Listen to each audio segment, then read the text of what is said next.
아내와 저는 신학대학원을 준비하다 만나서 연애를 했습니다. 둘 다 인생에서 하나님께 가장 집중해야 할 바로 그때 엉뚱하게도 서로에게 집중을 하게 된 것이죠. 아내는 고3 때 하나님을 위해서 살겠다고 서원 기도를 했습니다.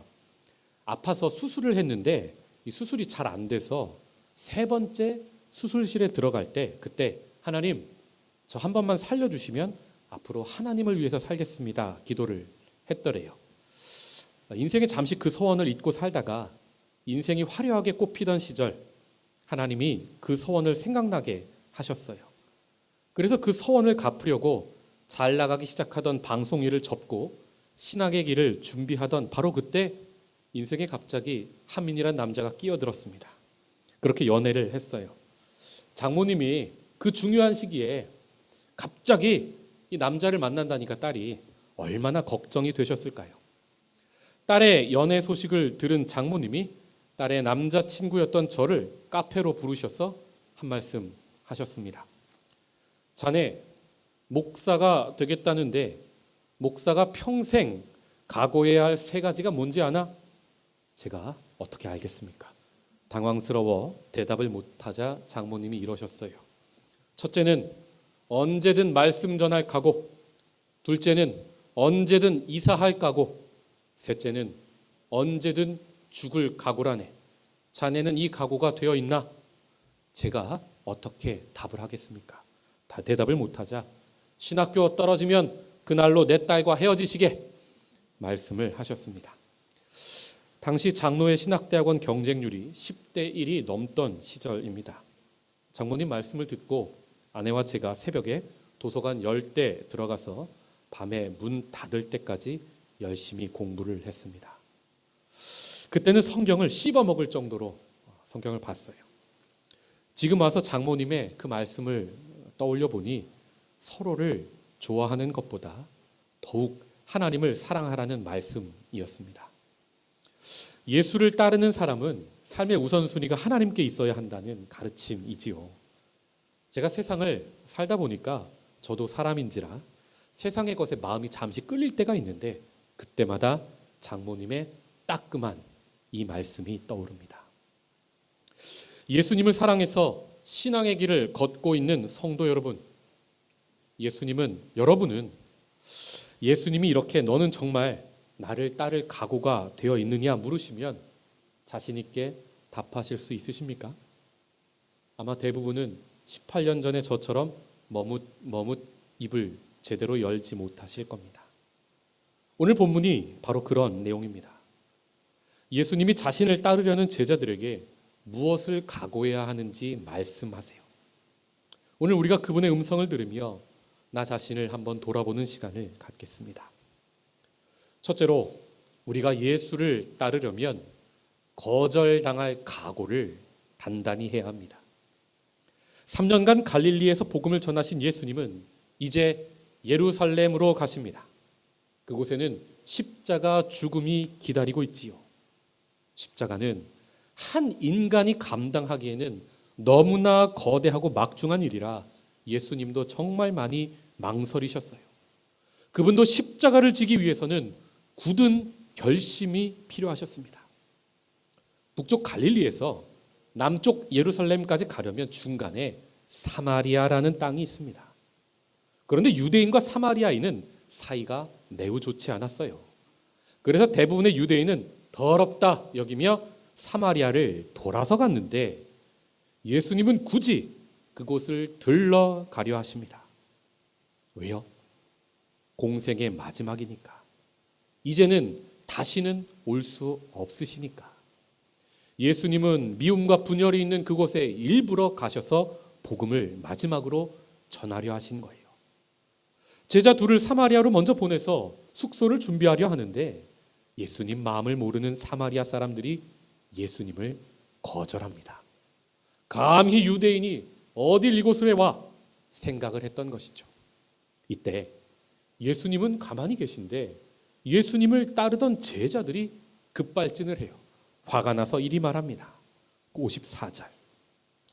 제자 야고보와 요한이 이를 보고 이르되 주여 우리가 불을 명하여 하늘로부터 내려서 저들을 멸하라 하기를 원하시나이까? 야고보와 요한은 크게 두 가지를 잘못하고 있습니다.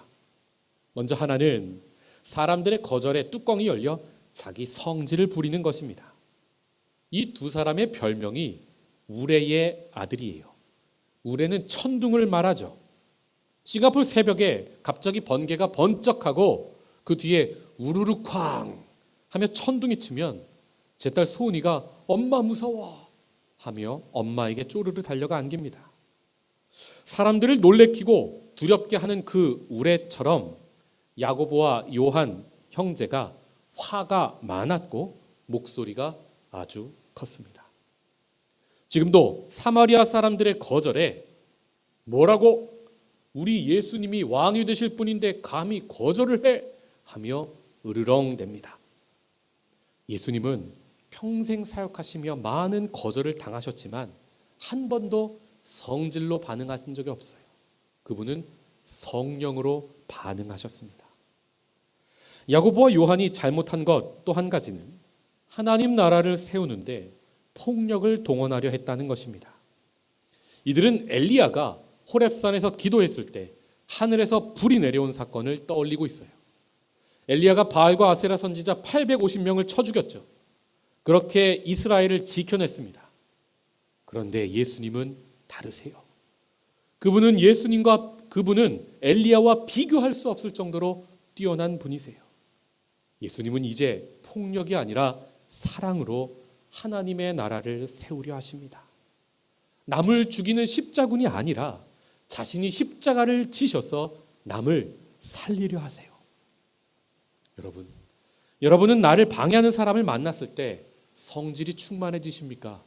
성령이 충만해지십니까?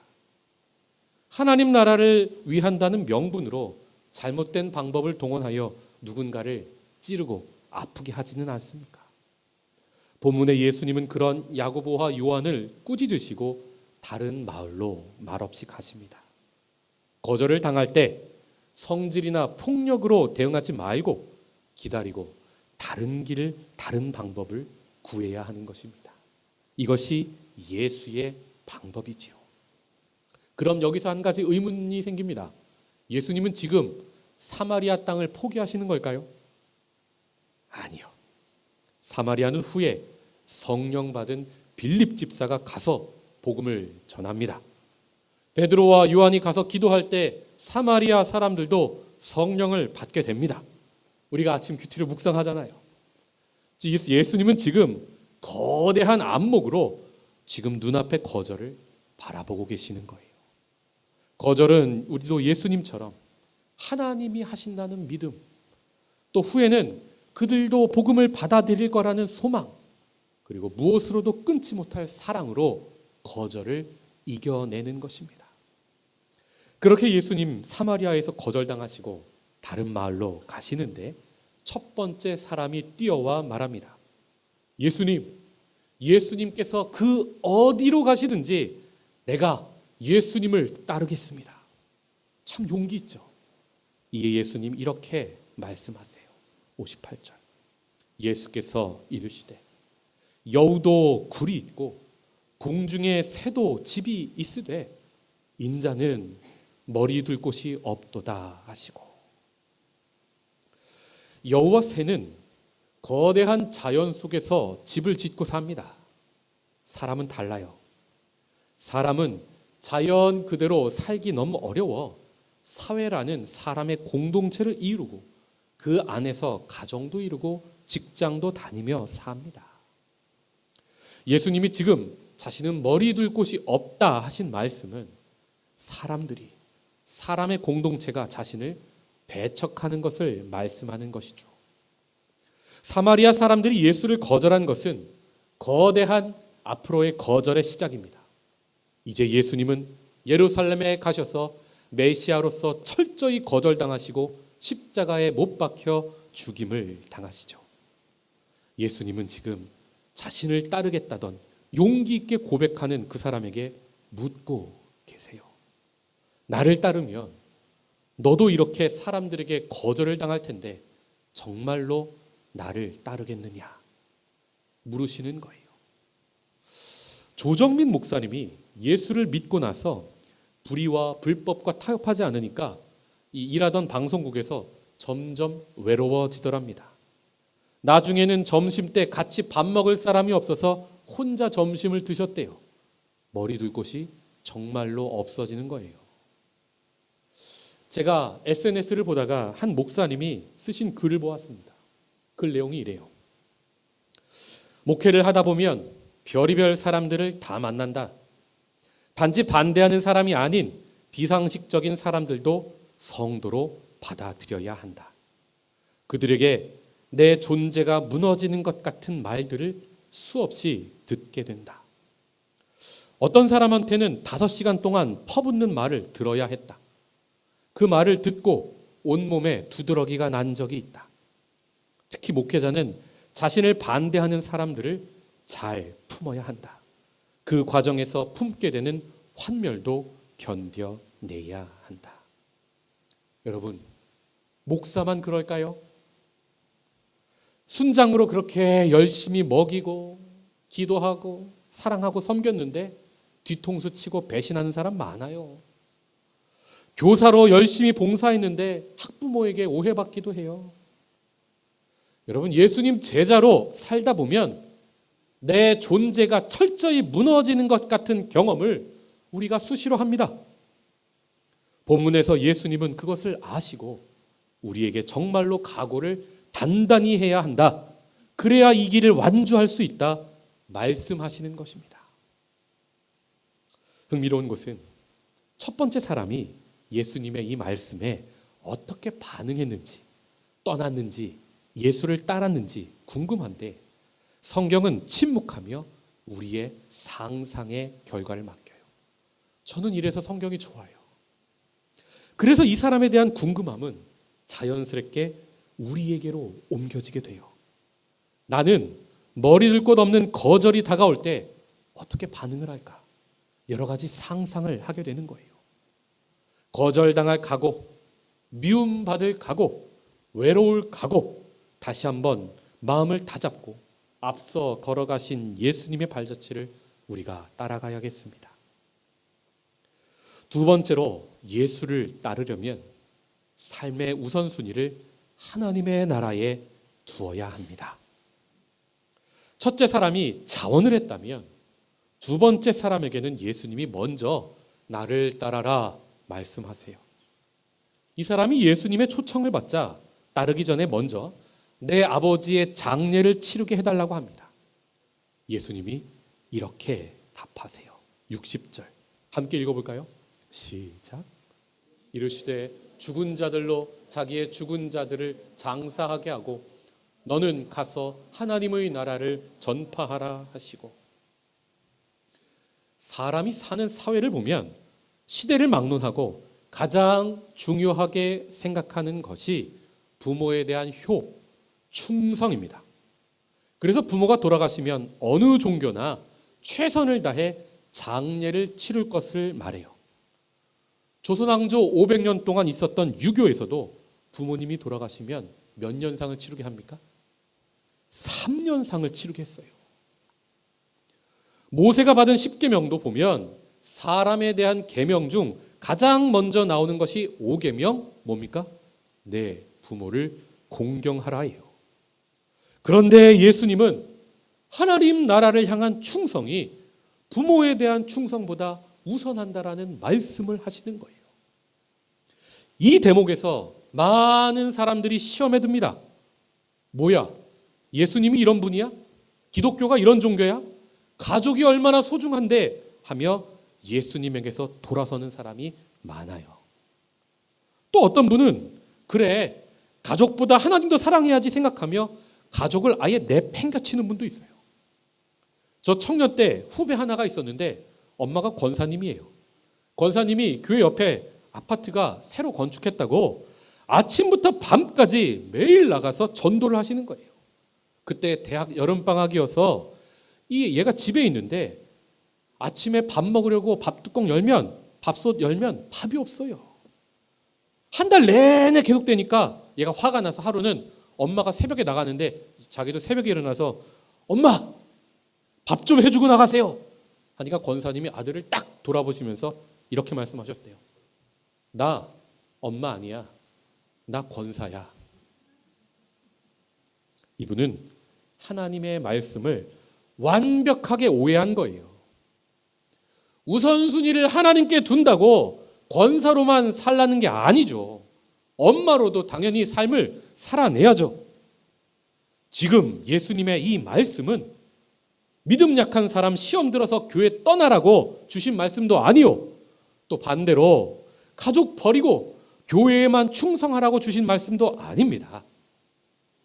인간이 가족을 잘 사랑하면 생명을 살리고 길러내죠. 사회를 이롭게 하지만 인간이 반대로 내 가족만 너무 우선하면 그 사회에 큰 문제가 생겨요. 이게 뭐예요? 가족 숭배예요. 여러분, 내 새끼 사랑하는 게 좋은 마음 같죠? 그 좋은 마음이 대한민국의 그 무시무시한 입시 경쟁을 낳고 애를 가혹한 사교육 시스템에 들어가게도 하는 거예요. 여러분, 한 해에 자살하는 청소년이 한국에 몇 명 되는 줄 알고 계십니까? 이게 사실은 가족 사랑에서부터 시작한 거예요.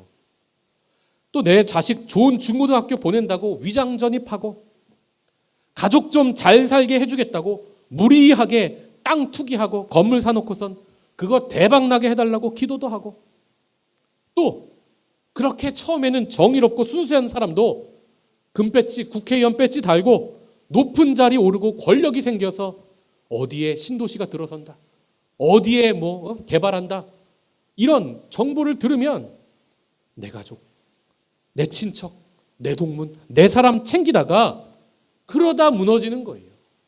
그러다가 큰 비리로 이어지고 사회의 정의의 시스템이 무너지는 거예요.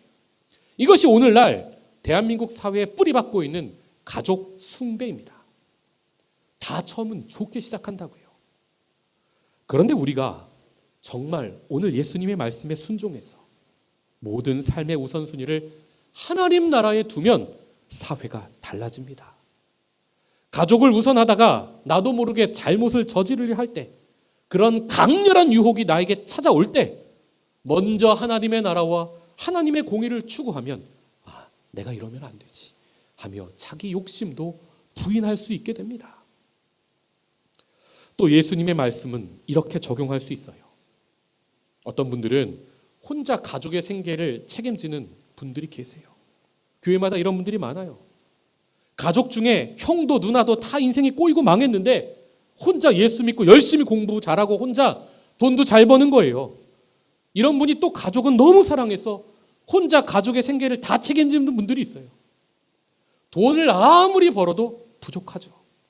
그런데 가족이 고마워하지를 않아요. 당연한 일이 되어버려요. 그러면 여러분, 돕는 사람 입장에서 참으로 마음이 어려워지는 거예요. 여러분, 가족을 숭배하면 사랑하다가 실망합니다. 하나님을 예배해야죠. 삶의 우선순위가 가족에게 있으면 정말로 넘어져요. 하나님께 우선순위를 두고 하나님께 그 짐까지 맡겨야 가족 사랑도 승리할 수 있습니다. 하나님 나라가 가족에게도 임하여 그들도 복음의 능력으로 각자의 자리에서 스스로 일어서도록 기도해야죠. 같은 하나님의 말씀인데 이렇게 주어진 환경마다 참 다르게 들리고 적용도 다르게 하게 되는 거예요. 진리는 하나인데 그 진리를 적용하는 삶의 자리들이 이렇게 다양한 겁니다. 저는 싱가포르 온 지 2달 만에 아버님이 돌아가셨습니다.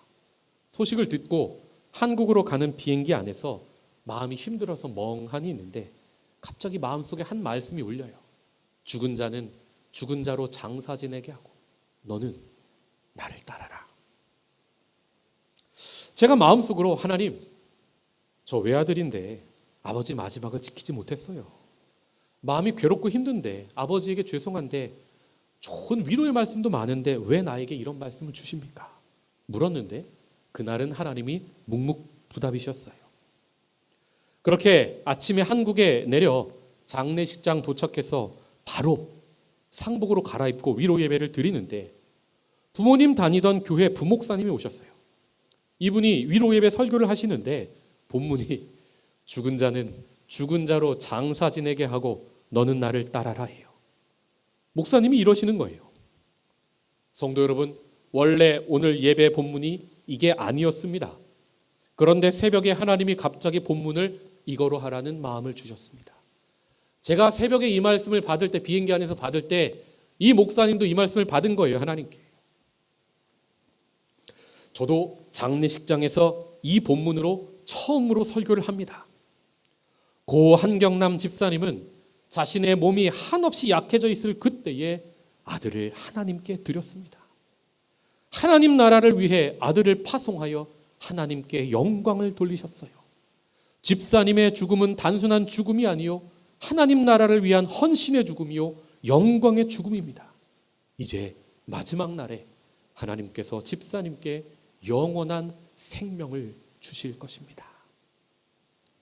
제가 이 설교를 듣다 울었습니다. 한국을 떠나던 날 아버님과 마지막으로 전화 통화를 할 때 아버님께서 저에게 이러셨어요. 민아, 나에게 얼매이지 마라. 가서 담대하게 사역해라. 하나님의 종은 가족에게 얼매이는 거 아니다. 가서 하나님을 위해서 일해라. 말씀하신 게 떠올라서 정말 많이 울었어요. 성도 여러분, 가족 사랑하시기 바랍니다. 그런데 우선순위를 하나님의 나라와 그분의 공의에 두어야만 우리의 가족 사랑도 온전해질 수 있음을 믿으시기 바랍니다. 세 번째로, 예수를 따르는 자는 뒤를 돌아보지 않을 각오를 해야 합니다. 본문 61절 말씀입니다.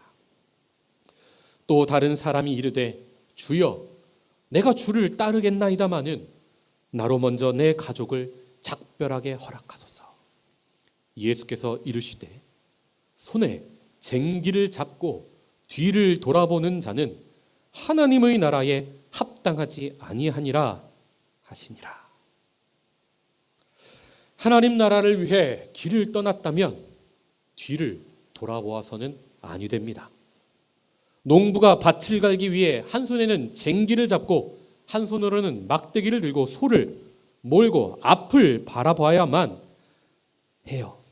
자꾸 뒤를 보면 밭 고랑이 꼬불꼬불해진답니다.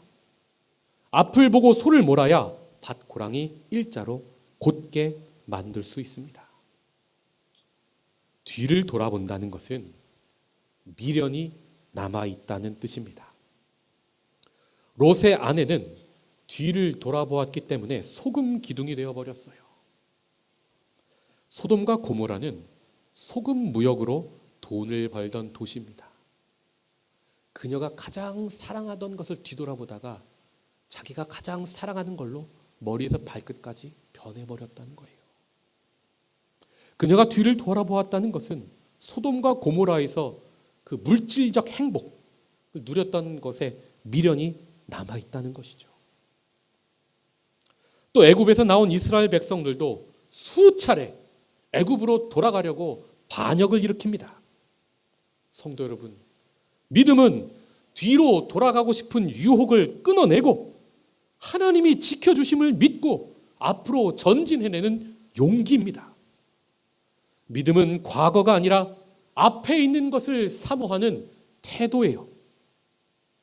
예수를 따르겠다고 하는 사람들은 예수를 통해 하나님의 나라가 지금 임하고 있음을 믿는 사람입니다. 이들은 하나님 나라를 전파하러 어서 속히 가야 하며 가기 위해서는 그 안락한 집도 떠나야 합니다. 예수님은 승천하시기 전에 제자들에게 너희는 가서 모든 민족을 제자로 삼아라 명령하셨어요. 우리가 떠나지 않고서는 선교는 불가능합니다. 아브라함도 본토 친척 아비집을 떠나 하나님이 지시할 곳으로 가지 않습니까? 그렇게 먼저 하나님의 나라를 구하는 자에게 예수님이 마지막 날 영생을 선물로 주시는 거예요. 사도 바울은 이렇게 말합니다. 형제들아, 나는 아직 내가 잡은 줄로 여기지 아니하고 오직 한 일, 즉 뒤에 있는 것은 잊어버리고 앞에 있는 것을 잡으려고 표대를 향하여 그리스도 예수 안에서 하나님이 위에서 부르신 부름의 상을 위하여 달려가노라. 아멘. 예수께 붙잡혀 있는 바울은 앞에 있는 것을 잡기 위해 먼저 뭘 해요? 뒤에 있는 것은 다 잊어버렸대요. 뒤에 있는 것이란 예수를 만나기 전에 교회를 박해하던 자기 자신, 자기 모습, 자기 의입니다. 주님은 바울의 그런 못난 과거를 용서해 주셨고, 그래서 그는 과거의 자신으로부터 완전하게 벗어날 수 있었어요. 또 뒤에 있는 것이란 할례를 자랑했고 바리새인임을 자랑했고 율법으로는 조금도 흠이 없었고 가말리엘의 문화에서 났다는 자기 잘난 맛에 살던 바울의 자기 모습이에요. 그는 앞에 있는 부름의 상을 위하여 뒤에 있는 모든 영광을 배설물처럼 버립니다. 옛날 복음송 중에 주님 뜻대로 살기로 했네라는 노래가 있죠. 가사가 이래요. 주님 뜻대로 살기로 했네. 주님 뜻대로 살기로 했네. 같이 불러볼까요? 주님 뜻대로 살기로 했네. 뒤돌아서지 않겠네. 뭐예요? 주님 뜻대로 살기로 결단했으면 뒤를 돌아보지 말아야 한다고요. 이 세상 사람이 나 좀 몰라줘도 뒤돌아서면 안 되고요. 세상 등지고 십자가만 바라보며 앞으로 나아가야 한다고요. 동시에 바울은 앞에 있는 것을 잡으려고 전력 질주했다 고백해요. 그의 앞에 있는 것은 하나님이 위에서 부르신 부름의 상입니다. 영생이죠. 바울은 이것을 잡기 위해 마치 육상 선수가 결코 뒤를 돌아보지 않고 꼬린 지점을 향하여 온 몸을 기울이고 앞만 보고 달리는 것처럼 살았습니다. 이런 각오를 가진 사람이 예수의 제자가 될 수 있고 그분의 뒤를 십자가를 지고 따라갈 수 있는 것입니다. 그런데 말입니다. 조금 살살 믿어도 되게 하시지. 예수님은 왜 이렇게 센 각오를 우리에게 요구하고 계십니까? 여기에는 이유가 있어요. 예수님이 변화산에서 기도하실 때 엘리야와 모세가 와서 셋이 예수님이 앞으로 하실 일, 앞에 있는 것에 대한 이야기를 해요. 누가복음 9장 31절입니다. 영광 중에 엘리야와 모세가 나타나서 장차 예수께서 예루살렘에서 별세하실 것을 말할세. 이 별세라는 말이 NIV에서는 지금 디팔처라고 하죠. 그런데 헬라어 원어로 보면 탈출, 엑소더스, 출애굽이라는 단어예요. 예수님은 지금 모세가 완성하지 못한 출애굽을 완성하시려고 예루살렘을 향하여 뚜벅뚜벅 가고 계신다고요.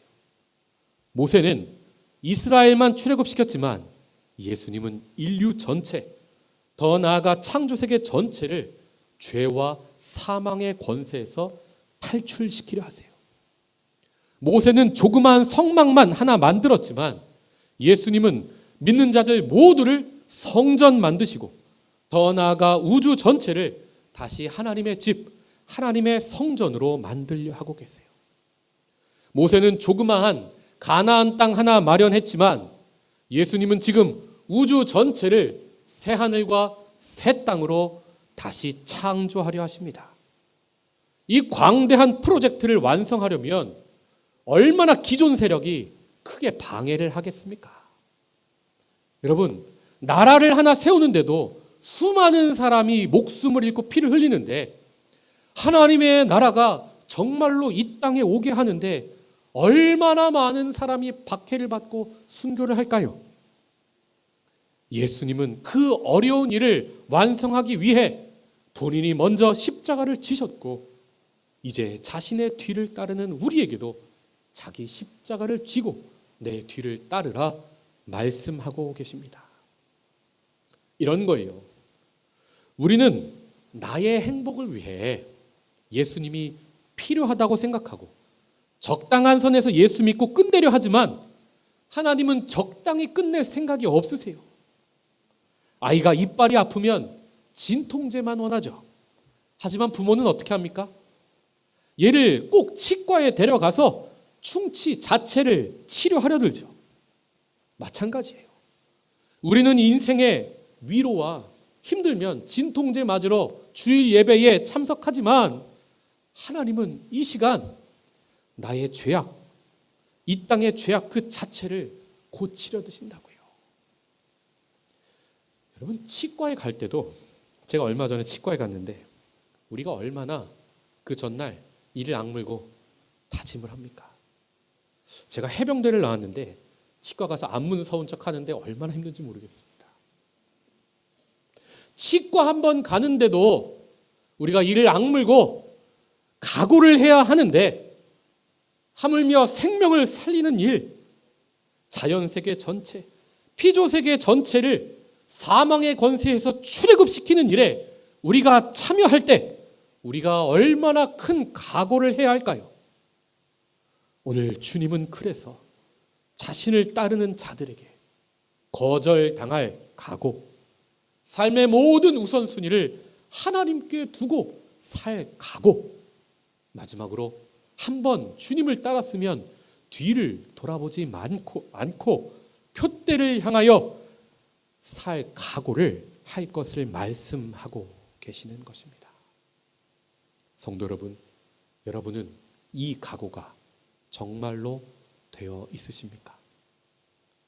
기도하겠습니다.